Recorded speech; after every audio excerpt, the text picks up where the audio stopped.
Je suis à l'Assemblée nationale. Je sors des questions d'actualité, des questions au gouvernement. Et le gouvernement a été sérieusement malmené par beaucoup de députés d'opposition de tous les partis sur la réforme des retraites.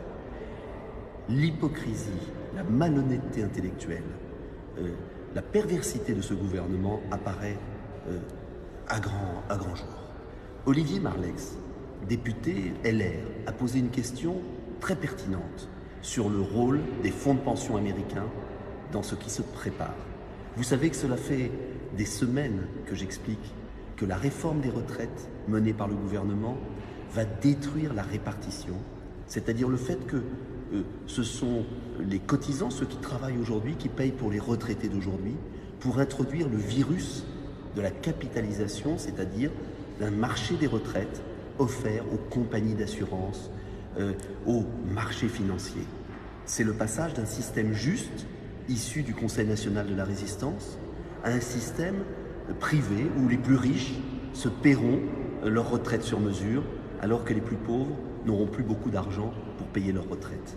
Eh bien, Olivier Marleix, qui n'est pas de mon parti, a posé une question à M. Delevoye et au Premier ministre, et il leur a dit: dans la loi Pacte, c'est un peu compliqué, mais je vous demande d'écouter. Dans la loi Pacte, une loi de M. Le Maire, il y a quelques semaines, vous avez permis aux fonds de pension américains, et notamment BlackRock. BlackRock, c'est le plus gros fonds de pension américain. Et le président de BlackRock, M. Larry Fink, a beaucoup soutenu M. Macron pour être président de la République. Et M. Larry Fink, il a ses entrées à l'Élysée. Et vous pouvez lire un article de Mediapart très intéressant.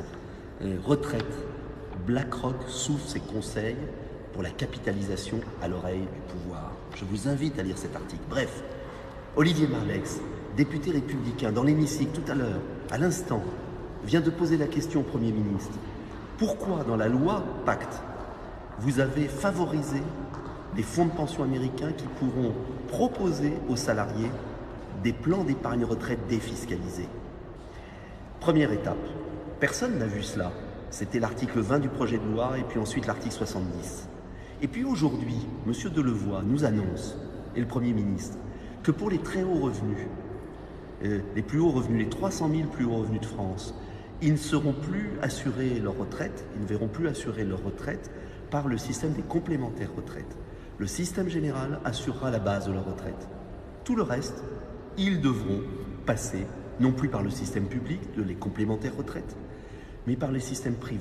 Et comme par hasard, il y a eu la loi Pacte 2 mois avant qui a permis aux fonds de pension américains de proposer leurs services bancaires et leurs services de retraite.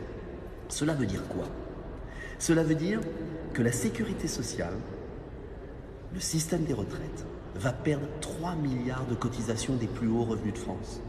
Que ces 3 milliards de cotisations vont être disponibles pour s'investir dans des programmes retraite privés. Je vous ai parlé de cela. Je veux vous parler aussi du lobby des assurances. Aujourd'hui, dans l'hémicycle, enfin la vérité est apparue. Le ministre, M. Delevoye, a eu des fonctions importantes dans le milieu des assurances. Car à partir du moment où cette réforme va faire baisser le niveau des retraites, puisque le système à points sur 43 ans va offrir une retraite plus faible que sur les 25 meilleures années pour les salariés du privé ou les 6 derniers mois sur les salariés du public. À partir du moment où les Français, aujourd'hui, vont savoir qu'avec le système à points, leur retraite va être réduite, obligatoirement, ils vont se tourner vers des assurances parce qu'ils vont s'inquiéter. Et déjà, vous pouvez regarder à la télévision des pubs pour les assurances retraite. Cela veut dire que derrière la réforme des retraites de M. Delevoye, de M. Philippe, de M. Macron, il y a une stratégie pour offrir le marché de la retraite et de l'épargne française à des fonds de pension français ou américains.